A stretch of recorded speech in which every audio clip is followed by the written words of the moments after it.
Yo, what's going on, Dragon Ballers? Welcome back to another discussion video. Today we're talking about the losers of the set 14 ban list. These are the strategies that are the worst off as a result of the bans, limits, and erratas. We'll talk about all of them today. That being said, if you're new here, make sure to subscribe, hit that bell so you never miss a video. And if you guys want to help support the channel, there are many links down in the description that will help do so. But particularly today, guys, if you are looking for custom sleeves, playmats, deck boxes, any types of TCG accessories like that, check out your playmat down in the description below. You'll get 10% off your order there. These guys make such high quality products. I've been getting emails from people that have been using the link and they're really happy with the product, putting custom stuff for their favorite DBS characters on there. Again, 10% off your order if you use the link in the description. Anyways, let's get into the video. Talking about the first and possibly the biggest loser of the ban list is going to be Sin Shenron Aggro. The aggro version of this deck definitely seemed to start outclassing the control version of this deck because the control version just wasn't anywhere to be found in any top cuts as of late. Now, getting into what Sin Aggro was able to do, it was able to use some of the more recent dragons, like you have a 1-drop Omega Shenron and a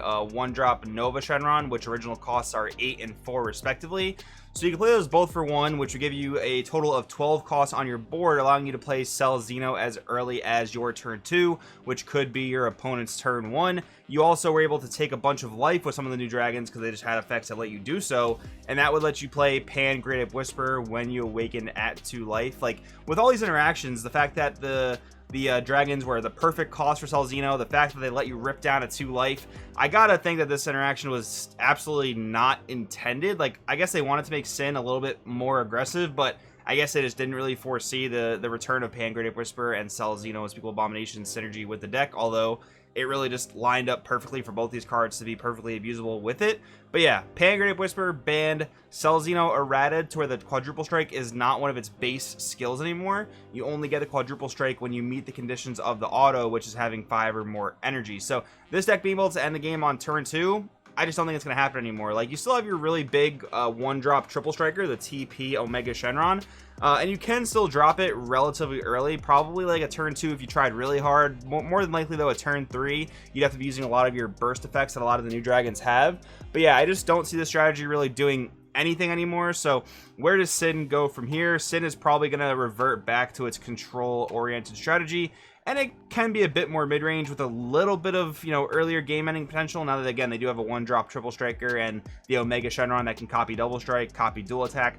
I think Sin will be able to put a bit more pressure on than it has been able to in the past. But yeah, this super degenerate Sin aggro stuff, it's just not a thing anymore, which I think is a great thing for the game.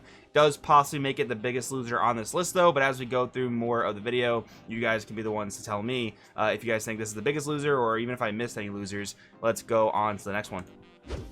Next up, we got Majin Vegeta, and I talked about this in the video yesterday, where I think this is just a really random hit. Like, there was like a week where Majin Vegeta won an online event, and then people were scared of it for like a week or two, and then it really just proceeded to do nothing relevant after that. So this was a very, very odd hit. They hit Majin Quickening, and this kind of goes in line with their philosophy they talked about in the ban list video yesterday, where they want to like pull back on some of the free play stuff. They want things to cost more energy, but I guess they don't want to just like outright ban strategies that people like, and I'm totally cool with that. But they decided to errata the Majin Quickening to say that you have to have a minimum of 3 energy before you can use the activate main to play a Majin Buu. So with that in mind, the deck is definitely going to be halted from its turn 2 potential kills, which I really didn't think were happening all that frequently. Like, yeah, it could happen, but this was definitely a far less scary potential turn 2 kill than, like, let's say a Reboot Gohan, which of course we'll talk about in today's video.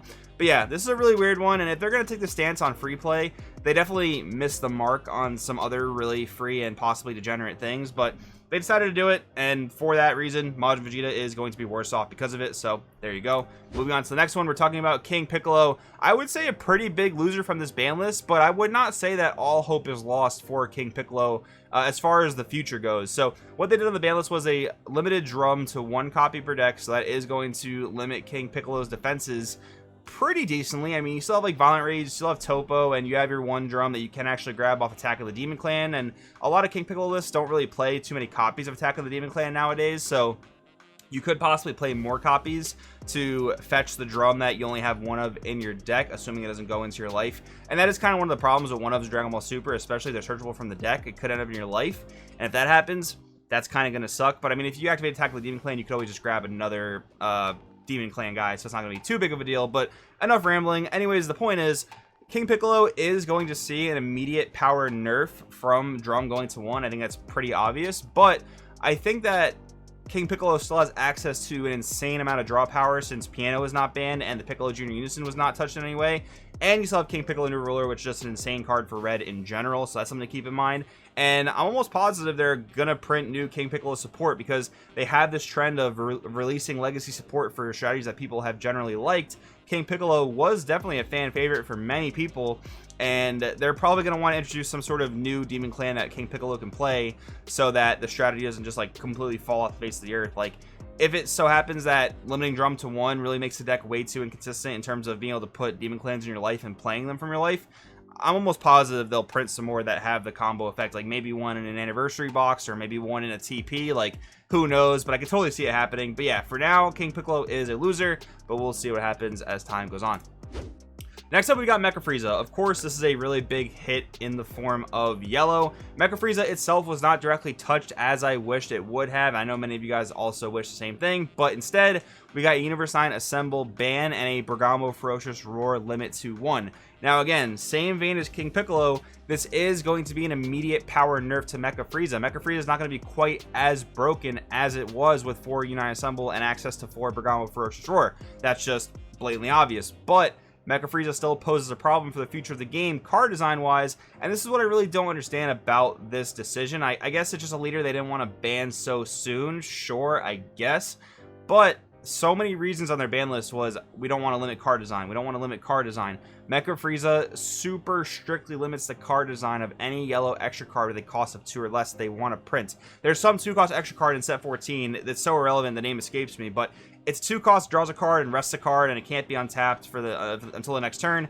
That card could have very easily costed 1 and been super balanced, especially when you consider the fact that Power of a Super Saiyan's a card. But it feels like that card had to cost 2 just because Mecha exists, and that's honestly pretty dumb in my opinion. So yeah, Mecha Frieza is a loser of this ban list, but only time will tell when it's going to be busted again and probably going to have to be banned, but it all depends on what yellow extra cards come out in the meantime. Just wanted to put my thoughts out there on that.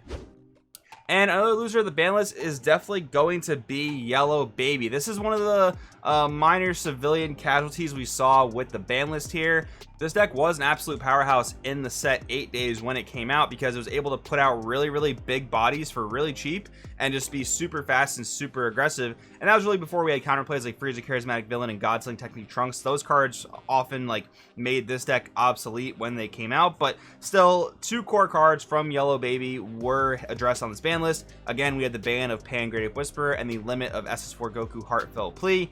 It is an unfortunate casualty. I'm pretty much okay with the SS4 Heartfelt Plea limit. I think it's a very powerful card that I think is okay at 1 if they want to keep this kind of like SCR / really powerful card stigma where they all stay at 1. I think that's pretty much okay, but yeah, the Pan-Graded Whisper hit is definitely a really big one, so this deck is probably going to fall even deeper into obscurity. It did actually manage to top an event a month or 2 ago, which was kind of neat, but without their main tools like Pan and Goku, I think that's going to be a pretty tough sell going forward.